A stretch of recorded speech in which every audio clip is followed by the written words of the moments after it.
Okay,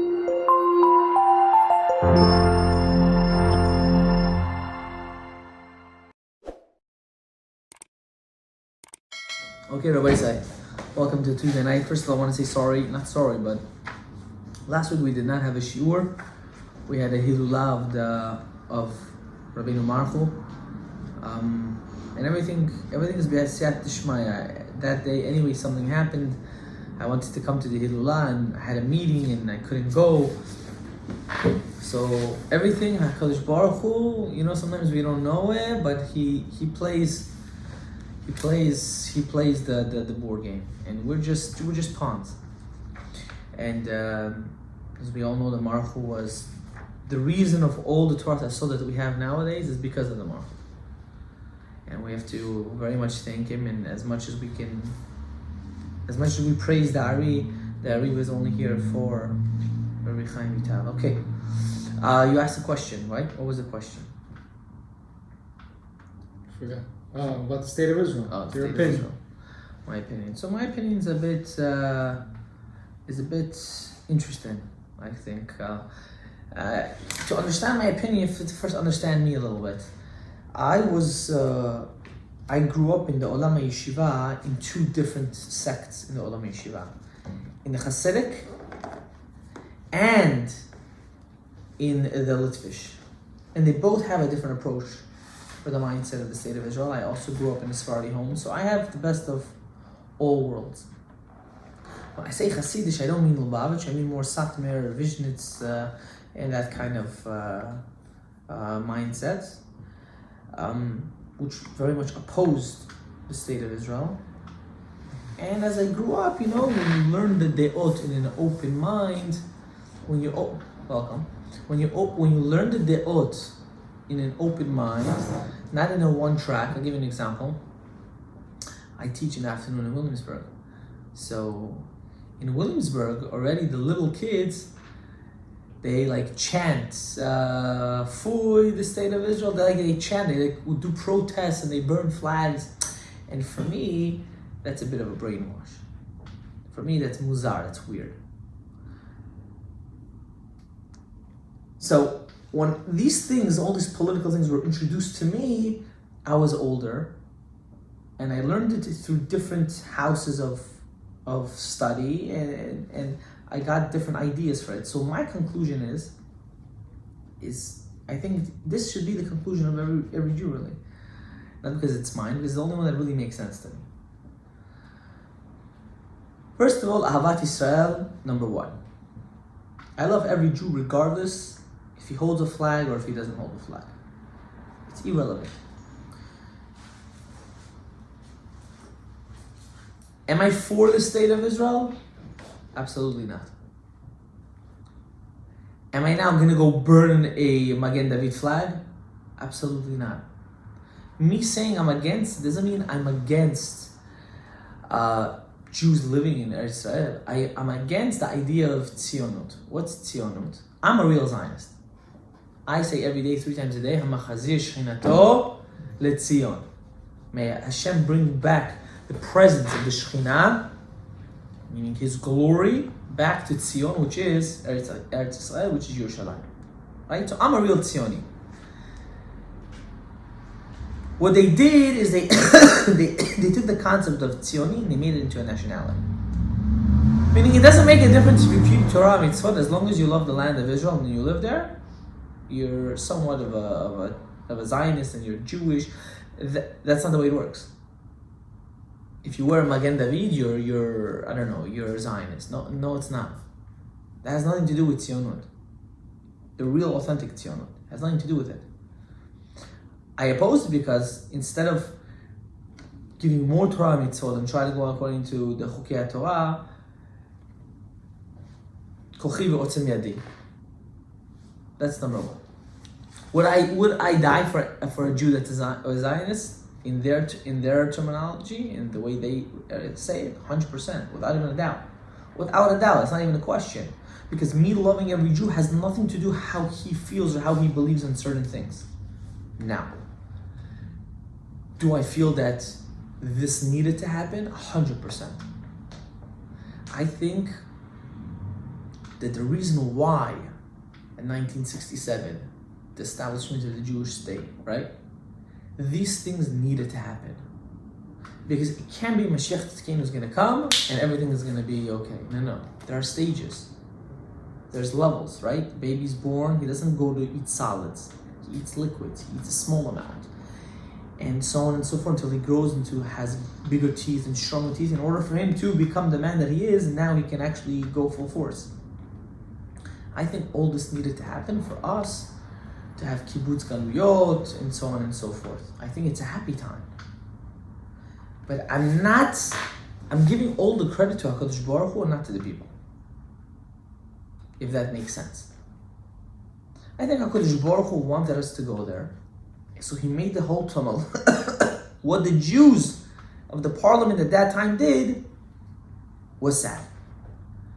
Which they took all the credit and they didn't give any credit to HaKadosh Baruch Hu. That is a big problem. Will you see me going to parades? The Israeli parade? You won't see me there. I have nothing to. That doesn't represent I'm Jewish or I'm not Jewish. I'm a Jew. The Magen David has nothing to do also with Israeli, with people, the Ashkenazim. I'm also very much against the theak. Those people are imbeciles. Absolutely imbeciles. They don't know history. They say they know history. They don't know nothing. They're a whole bunch of idiots. They're whack jobs. Satmar is not in the theak. We have to understand that. It's two separate things. You'll never see a Satmar going and kissing an enemy of the Jews. You'll never go and see them hold a flag of Jordan. It's not a Palestinian flag. There is no Palestinian flag. It's a Jordanian flag. People don't know history, so they don't know what they're doing. You will never see them. They oppose it. They're very much against it. Why? Because the Shita of a Yid, the Jew himself, that whole land is ours. So is Jordan and so is Syria. Big portion of them is ours. It's part of Eretz Israel. The Rebbe said when it was in the 6th Day War, when the Israeli government was conquering, they were going into Syria. The Rebbe said, "Fly with your planes all the way to Damascus." They didn't want to. They said, "No, it's too far." Well, he said, "Fly." He said, even though that part maybe you won't want, fly in. Why? To show them that if you want, you'll take over too. To put that fear in the goy. They didn't listen to him at that. Because Beshita, by the Hasidic rulers, even by the Sfaradim, the Shita is a bit different, and I'll explain to you why. This is our land. No one has the right to give it back to anybody. Nobody.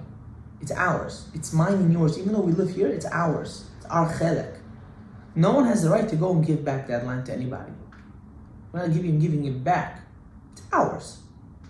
So that's why they were very opposed to the fact of don't give even an inch. Sfaradim also hold this there. So you're going to say, how come so many of them are in the Israeli parliament and so on and so forth? First of all, what Zionist was in the beginning of the creation of the state and what it is now is two different kinds of Zionists. It's two different things. It's legamre. Unless if you're far left liberal.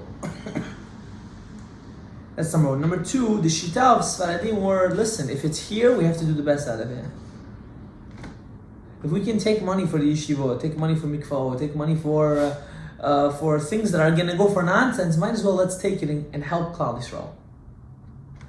This is our Shita, which I very much think is the right Shita. Do I think now to do and go and scream, kill this, I think that's stupidity, it's immaturity, and it doesn't get anyone. That's what I hold. So, am I for it? There is no for or not. There's theak, Torah. What does the Torah want from me right now? Torah wants me to learn and to understand that I really belong in Israel, and one day we will all be there, B'ezrat Hashem. And until then, I have to do my birurim in Chutz La'aretz. And if it's going to work, and if it's going to school, if it's getting married and having kids and doing Gezikui Arabim and so on and so forth. I think this is the proper day. Don't be machur to an ideology which has nothing to do with Yiddishkeit. I'm a Jew because I have a Magen David. No, you're not. That doesn't make you a Jew. You're a Jew because your mother's Jewish. That's why you're a Jew. End of story. The Kushi that says he's an Israelite in Manhattan screaming, "I'm the real Jew." He's wearing a Magen David. He's also wearing a menorah. He's wearing two things. He's a Jew because he has that? No, he's not. He's a descendant of Ham, and that's the end of the story. Finished. He's not a Jew. He can scream from today till tomorrow. The Magen David doesn't make you a Jew. Jew is your mother. Your mother makes you a Jew. So that's my idea. Is today a happy day? Sure, why not?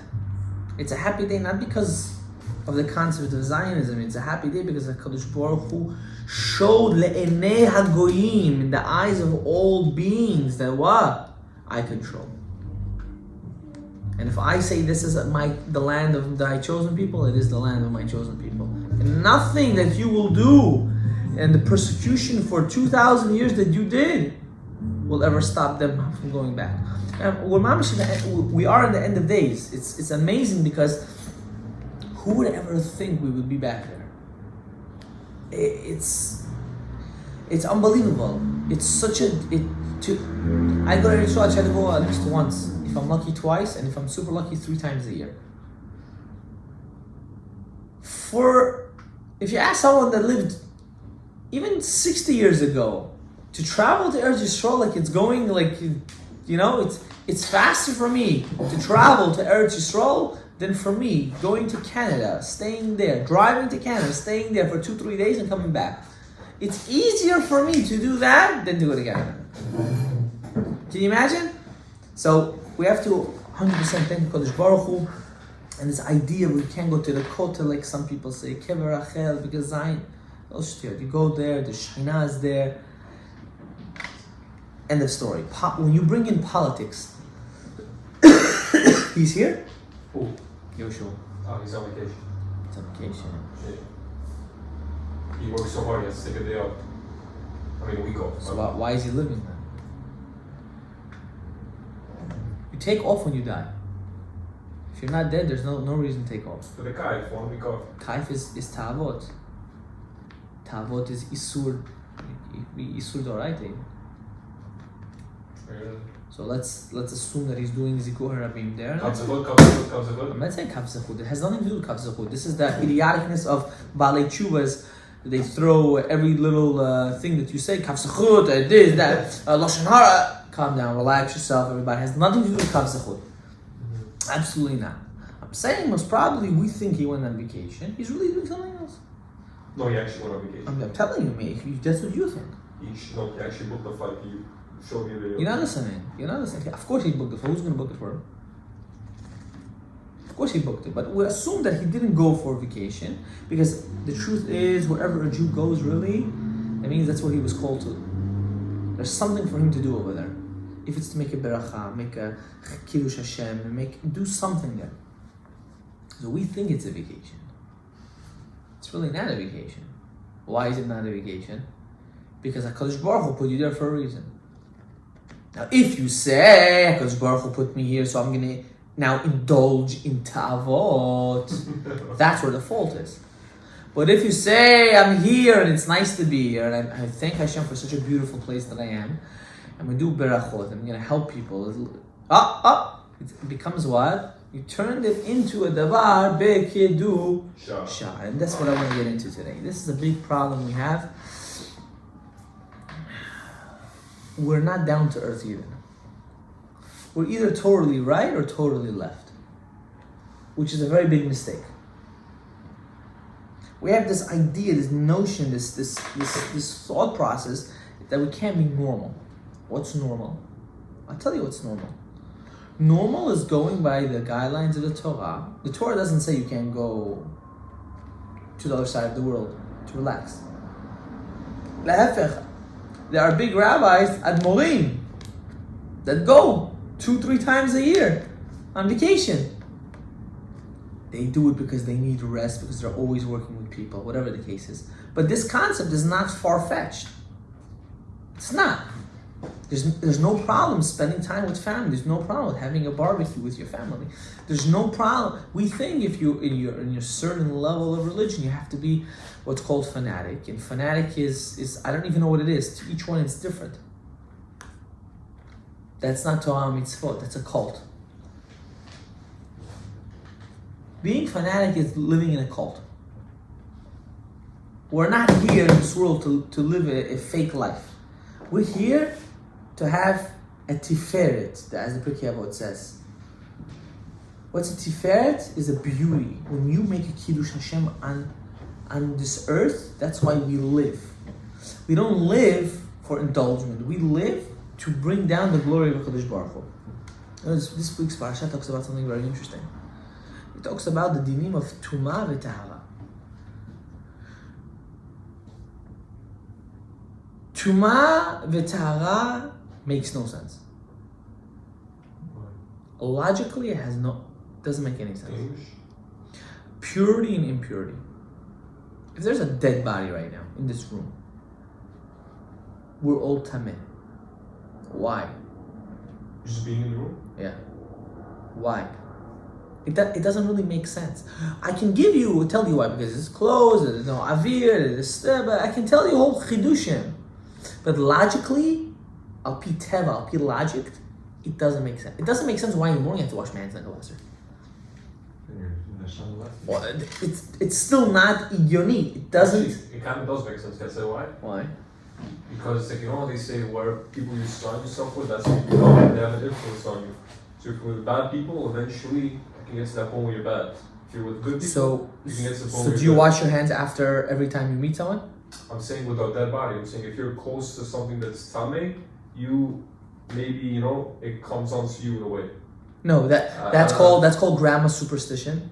Yeah. That's called having a sense of old. I'm not gonna say old-fashioned because these stuff do exist, but having that mentality of being scared for every little thing. Don't let the salt spill. The cat is walking. The car is coming. Oh, you just spoke about it. The glass broke. Don't sit in the corner of the table. Don't pass the baby over the table. The bread, put it upside down, forward. Some of these things are good. Some of the things are not. But we take these grandma things and we make a whole thing out of it. But we have to understand the concept of Tumah v'Tahara really makes no sense. It's like a chok. Hashem commanded it without any explanation. But today we'll talk a little bit about through the years of living on this earth and dealing with so many people and living and following so many Talmidei Chachamim, there are things that we have to understand. Today I might shock some of you, but I'm a very big believer in certain things.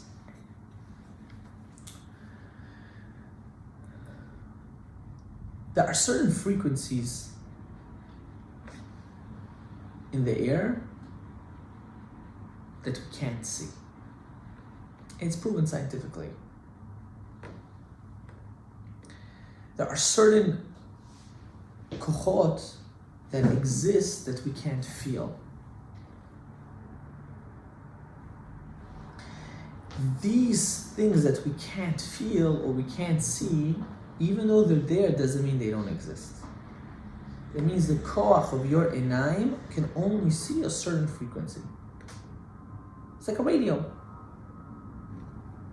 Remember? Or you don't remember? Before your days? With the antenna? No. Oh, you remember? You had to change it, you had to hit it, yeah? Our eyes also have that. Our ears have that, and our nose has that. Our senses of our face also have that. They can detect certain frequencies. Certain frequencies they cannot detect. Certain kochot and energies that they're there, but we can't detect it. No. Because our body was not programmed to accept those frequencies. So how do we reprogram? How do we reprogram? Well, you asked a beautiful question. The only way to reprogram is to reach a level of an Navi. And I'm going to explain. You asked I really didn't want to get into that. But since you asked, I will try to. There is something that is in between the koach hadimyon and the koach hapoad. the world of illusion, of mysticism, of things around us, and the koach and the power of you yourself, physicality. And it's what I'm about to tell you is funny because you can think I'm crazy, but it's the koach hanegina, the power of playing an instrument, of music. If you knew how powerful music is, you would realize why 90% of the things that go in your mind is because the music you hear. Music is unbelievable. The koach of music is unbelievable. They made a study. How come the birds chirp right before Shkiat Hama, right before the sun starts to come out? Why? They made a study that the leaves only accept carbon dioxide, which we breathe out, at the time that the birds chirp. It opens its pores to accept it and to take out oxygen. So when humans wake up in the morning, why is the air fresh? Ever wonder in the morning? How come when you take a nap during the day, you go outside, you don't have that same feeling? God created this world in a perfect recycling. We just don't know it. That the music of the birds when they chirp, they're programmed for plants and for trees to accept and start recycling in the air, which helps to produce the health of the plant. So they made a study. There was this guy, I forgot his name. He's a farmer. And in the middle of the day, he used to take out his flute, and for 30, 40 minutes, in the middle of the field, he would play his flute. And everyone thought he was off his wazoo. They thought this guy is crazy. What are you doing in the middle of a field playing music? You're really crazy. Towards the end of the season of the fruits and vegetables, they realized that his vegetables grew twice the size than average. Just because he allowed the process of what happens in the morning twice in the middle of the day. They do this trick with chickens too. How do they have so many eggs? They put them in a room, they lay the egg, they give them a couple of hours to walk, they put them in a dark room so the chicken thinks it's night, they lay another egg, they let them go. So in the day, they lay twice. Right? It's crazy. Music has the power, the koach of the music. When you know how to meditate on the melody of a song, or if you know how to play an instrument, you have the power physically to elevate yourself that you start to see things. Now don't try this because this takes years, if not lifetimes, in order to master. So you connect with the music, or like it's connecting to HaKadosh Baruch Hu through music. It's like when the Jewish song comes on and you're in a moment where you're spiritual high, you don't hear the music. But No, that's not what I'm saying. That's not what I'm talking about. No. Just remember, the koach of music is unbelievable. You understand that? He's lucky. Also you. He plays the guitar and he plays the piano. More professional, so guys, stay tuned. Yeah, you have to understand this. These are gifts. I wish, as a kid, I was taught how to play an instrument. I wish. Didn't work. Didn't happen. Never too late. Okay, Tumah v'Tahara. Let's get back into it. How come the Kohen has such strict laws of becoming holy and not holy?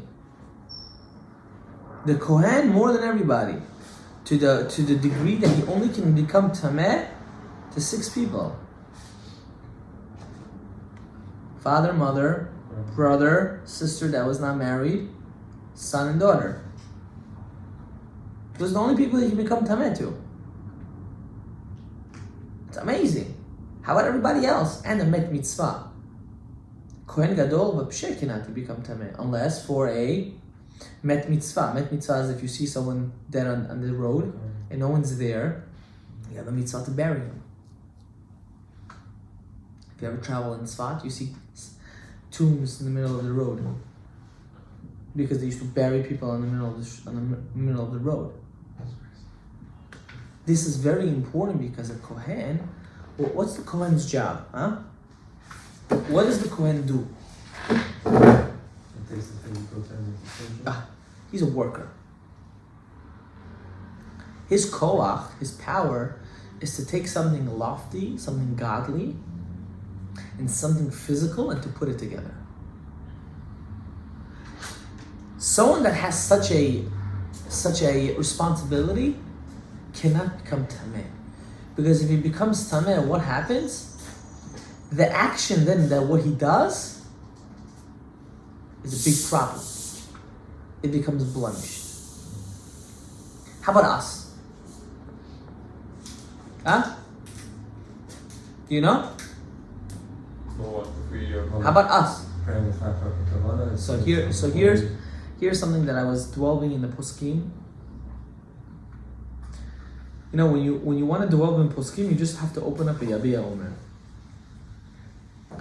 Or a Chazon Ovadia. Ovadia brings down everybody. He's like a professional dictionary. And from him you can look at all the simanim, who says what says who. Thank you. Ezra Sofer Tiken. What did he make a takana? A man that seed comes out of him has to go immerse in a has to immerse in a mikveh. Ezra Sofer was mitaken at them. He was mitaken other things too, like eating garlic before Erev Shabbat, on Shabbat night. And one more thing. Now, Achenu Ashkenazim, Halitayim Bifrat, say Amar Bakiva, right? What's the famous song they sing in on Lag BaOmer, which is coming up? I didn't ask you to sing it. Now I know you're excited. The same way how the Torah is mitar us, also HaKadosh Baruch Hu is mitar us. Right? What's their pshat? If you learn Torah, you're yeshiva bacher, and you're learning Torah, you don't need to go to the mikvah. Why? Because the Torah, right? It's like you're being immersed in the mikvah. וזה טעות גדול בעולם. Big mistake. Big mistake. It's not fanatic, it's people that are scared to immerse themselves without any clothes in a pile of water. I'm not saying the fanatic, they think the Torah learning is... We have to understand, and you can look at this in Yabiya Omer. I have a lot of sources. If Rav Asher brings down shower, this, that, whatever, we're not going to get into that right now. There is a halacha discourse. If you're a Baal Kari, if you can even learn to, if you're even allowed to daven, if you're allowed to pray according to Rav Asher, you did not fulfill the mitzvah of Shmona Esrei. Only Shema, and you have Shema b'kavanah because it's a deoraita. Rabbi Isai, halacha mefureshet. So what do people do? They find ways to make themselves heterim because of their comfortability. Rabbi Isai, Torah is not about comfortability. Wrong religion, baby. We're not here because we want to be comfortable. You want to be comfortable? Become a Christian. Become a Christian if you want to be comfortable. But you're still Jewish. Don't be a Yid. Yiddishkeit is about breaking barriers and becoming greater. It's not about accept me for who I am because, oh my God, I have so much drama in my life. My parents ruined my life, right? That's not what we're about. Stop blaming the world for your problems. If you're a Baal Keri, and if you want, I will next week bring all the Mari Mekomot. And I stumbled it on by mistake, really. I stumbled on it by mistake. To the point that Ovadia has it, there's a sheila in Yabi Amar, if you're allowed to go to the kotel if you're a Baal Keri. What's about Keri? If a seed came out of you. Oh, no. If you're allowed to even go to the kotel Hama-Aravi because that place is considered kadosh or not. Well, I'm not getting into it. At the end he says you are because it's not, whatever. The question was, is that considered the kotel Hama-Aravi which is next to the kodesh? Does it have kedusha or not? I'm not getting into the halachic, the end point. I just want you to understand how chamur, how stringent is this thing. When people say, why are you doing it? You're wasting your time. But the whole Torah is based on being tahor, being holy. You know why people make fun of this mitzvah? It's because they have a lot of klipa on them. They have a lot of negativity. Oh, what we see? No, of the mikvah. This goes for men and women alike. Women that don't value mikvah, they don't. It's not because they don't value holiness. They don't value spirituality. They don't value to connect to HaKadosh Baruch Hu. If your goof is not holy, then what's the point? You have to try to make everything holy in your life. Everything. Every aspect and inch and crevice of your life has to be Kadosh Elyon. I told you, I found when I was a Bachor Yeshiva, my father went to Rav Chaim Kanievsky, and I told him to get me, there's 3 chalakim of his father's sefer, the Stipler, Shelot v'tshuvot for Bachor Yeshiva, and one of those tshuvot said black and white. I remember reading it, that he said a kid that goes to learn in yeshiva and he's a Baal Keri, oy va'avoy to that Torah. You have to go to the mikveh. What's the problem? I understand. It's $5. What's the problem? Maybe if you spend, you'll stop doing. Maybe. What's the problem?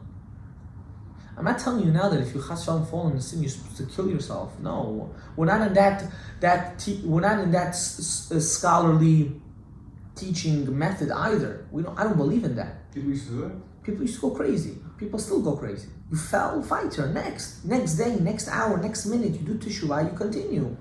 You're an honest fighter. You cannot dwell on sins. But this doesn't mean now. And I tell you, I'm telling you from people that I spoke to, when people fall into sin, the faster they go to the mikveh, the faster they don't have the urge. What? They might fall, but it won't be like if you didn't go to the mikveh.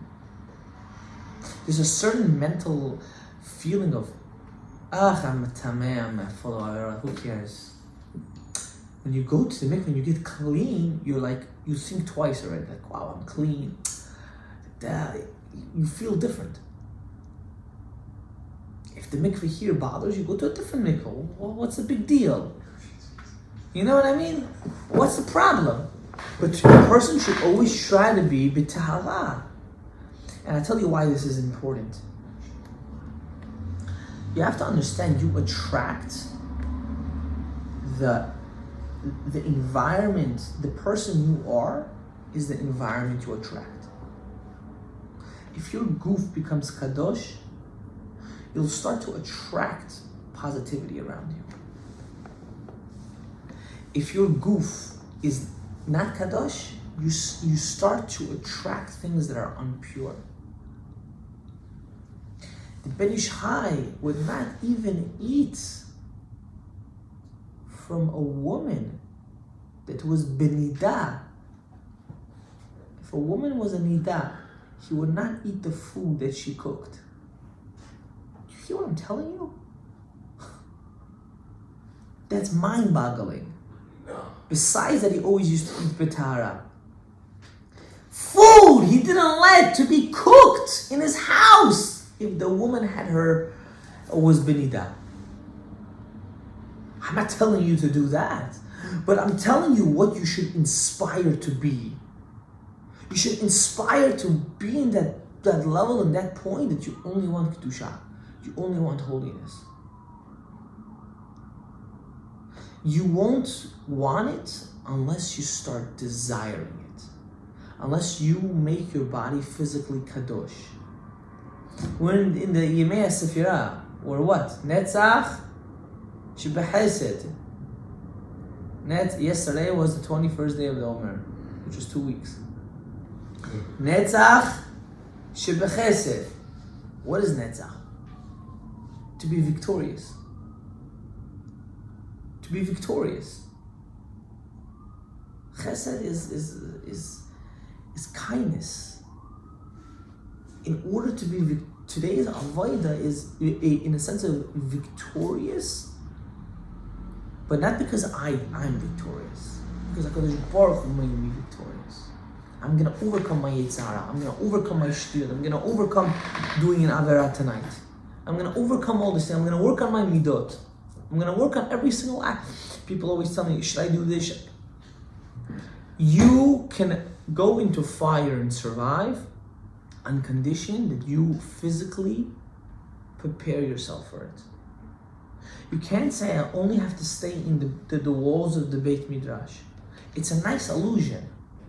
It's a nice idea to have, a nice goal to have. But in reality, when you go out there, you have to also understand that you need to survive. And surviving means you have to talk to people, sometimes you don't want to. You have to meet people, sometimes you don't want to. But you have to. So what now? I'm going to be antisocial? I'm going to run away from everybody? No. I'm going to learn the guidelines and the laws, how exactly I have to associate with people. I have no choice. And that's what makes you a strong human being. And that's what the Greeks couldn't handle about the Jews. They couldn't handle how people that are so spiritual are yet also so material. They go to work and they pray. They separate from their wives, but yet they have multiple wives. Like, what's the pshat here? Like, it doesn't make sense. And that's a yid. Yid doesn't need to make sense. We don't make sense. We're an oxymoron. How we're still alive today doesn't make sense. But we're here. Why? Because we worked on ourselves. We lived b'kedusha, and we lived b'tahara. Tahara is the most important thing for a Jew. I know people will listen, they'll laugh, they'll say, another Sephardi with his mikvah. Try it out. Be machmir a little bit. Try to be a little b'kedusha. You're scared of people seeing you naked? Is that the issue? I'm not going to tell you grow up, because there are some people that are really sensitive. Find a time that most people don't go. Go then. It's not the end of the world. What's the big deal? You're gonna get married one day, right? No? You have to. The Ramak goes, I have a sefer from the Ramak. The Ramak in one way was the Rebbe of the Ari. Baruch atah Adonai Eloheinu melech haolam she'achol nהיה b'zeh. Amen. If you read his preparation of a person when his wife has to go toivel in the mikvah, what he should do, besides what she should do, it's amazing how he also should go to the mikveh and he should meditate that day. And the Ari brings down that the mitzvot that he does that day are going to be the livushim of the child, and how they make an influence, and how they make a big deal to the kid, and how you are created by the actions of your parents and by the thought process of that moment. And you live this whole thing and not knowing that if you would just train yourself to be b'tahara, b'kedusha, how much greater would your neshama be? We don't think this way. Why? Because we look outside, we look at all the golems outside, with the nice cars, with the nice watches, and we say we want to emulate that. 100%. 100%, right? I listen, if that's what you want, you don't have to joke. I want you to have that, because you want it. I want both. Okay? That's it. I bless you with both. What can I tell you? Amen. But remember, you need to have a kli for it. Kli? Yeah, you have to have a vessel. What's gonna be if you don't have a vessel? You know what's gonna happen? You're gonna shatter. Lo olam hazeh velo olam haba you're gonna have. None. Just pick. To pick a good kli. Does anyone have any questions? Kli meaning foundation or? Kli means a vessel. Meaning? Meaning that, let's say you want to listen to rock and roll, right? If you put the volume too high, what's gonna happen? Pop. Your ears are gonna pop. Maybe even the headphones or earphones will pop too, right? The kli is not for it. So what do? You have to lower the music, get a different kind of headphones, so on and so forth. Right? I spoke to a chaver once. When we were younger, he always said, I want a wife, the kind of girl that I only want to spoil her. I want to be like her sugar daddy. That's what he told me. He ended up marrying that kind of wife. I saw him a couple of weeks ago. I said, no, how are you? How was everything? He comes to me, he said, life's great. He said, but I'm going to tell you one thing. Watch whatever comes out of your mouth. Because you'll get it at the end. Not knowing really what it is. Wait, so you hopped at that moment? Or Yeah, you... we understood. It was like I'm close to him, so it was like that moment. And we didn't say Zaparo, but neediness, to be a needy person, you have to find someone that's extremely patient for it. She's lucky he's a patient person. It is what it is. Some people are different. But what's the point? Whatever comes out of your lashon, be careful. It's gonna happen. Be careful. Most people don't think. They just blah, blah, blah, blah, blah, blah, like a garbage, like a toilet bowl. And then what happens? They're stuck. They blame the whole world. Oh, what? You did it to yourself, baby. Any questions? Everybody say, don't be shy. Ask anything. No one's gonna know who it Maybe is. is manifesting real? Manifesting? Of course. We were talking about that earlier. Yeah. Yeah. You have to understand something. Doing these things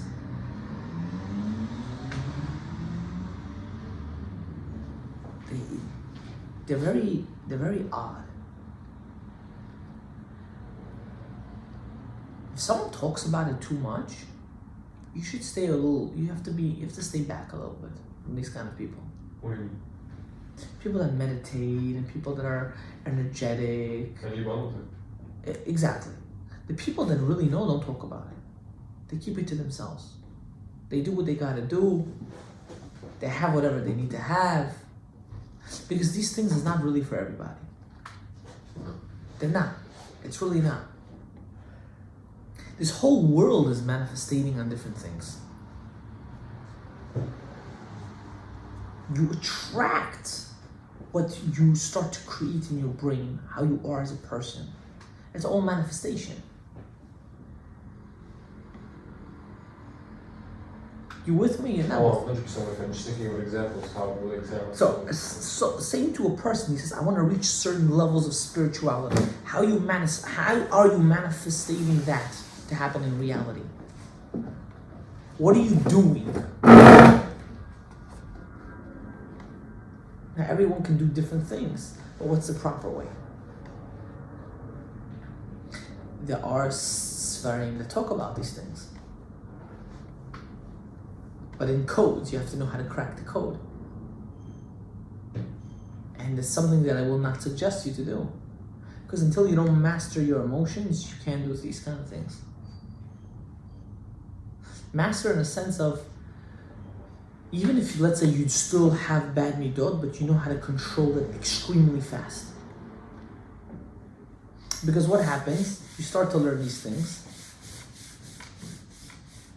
and you're emotional, and you start to attract very negative feelings, and you feel it automatically because you didn't control yourself. But if you know how to control it automatically, what happens? You pushed it away. It doesn't exist. And that's called tikkun midot, working on one's midot. It's not for no reason HaKadosh Baruch Hu created us like this. Now, everyone wants to try, but people pop. Slowly. Start by changing the music you listen to. Everyone knows what they listen to. Start by changing your music you listen to. You'll see how you'll become a different human being. It's amazing. There's always that one instrument that someone can listen to and have a certain pleasure from. Just an instrument. Why did Shaul HaMelech call David HaMelech? Shaul HaMelech didn't know how to play an instrument. So he called David HaMelech to play so he can have that prophecy. Music is an amazing thing. It's amazing. If you know how to connect to it properly, forget about it. My wife always tells me, how can you listen to one song for 2 hours straight? You don't get bored? It's the same exact thing for 2 hours. I said, sometimes you get so deep into the song, you don't even chap. You're just going. You're just in the melody. You're in the zone. You're so deep in the zone, you don't even chap what's happening. You don't even know what's going on. It's very important. It's called self-control. People that learn how to have self-control comes from the fact that you believe you have no control. It's one of those. You just won't understand. I'm just talking, for you it's gibberish. I have a question in regards to music. Go ahead. You know, now it's the older, right? I'm crazy. No. Like I can't not listen to music. Like I can't function without listening to music. Like since I wake up from the morning, so when I go to work, I work and I just have to get back on music. I just can't not listen to music. Oh, I don't hear a question. I only heard a statement, like a story. Is that like I can't function without music? I know it's sad a little bit, but I'm saying like for me it's like it's not sad. Why is it sad? A cappella, you ever heard of it? Right, it's not music, I've tried it. Let me tell you something. First of all, the music you listen to, you're not even allowed to listen to it to begin with. So trying to find the heter, you have to first understand what you're listening to is like isur. I did this mother and did that one, and I did this, and I popped him, and I ripped this one, and we blunt this one, and we killed this one, and she shaked this thing, and basically that's not music either. That's a person you're listening to his life. What he did, how he did it, when he did it. I don't think that's music. Oh, you don't understand rap, Rabbi, that's what you're saying. It's not rap. It's not music. Oh, rap is not music? It's garbage. You're listening to people and their life stories. How is that music? It's a good beat. That's not music, bro. So I can listen to it. No. You're not allowed to listen to it because it has clay nigina. It has instruments. So music. How does one stop listening to that type of music and divert to other types of music? Because I hear regular songs, I can't. I have to go to rap, or I have to do some kind of... Start listening to house. House? House has no words. Start listening to house music. I also know music. I'm not crazy. Start listening to house. And from house, once in a while, find an instrument that you like the way it sounds.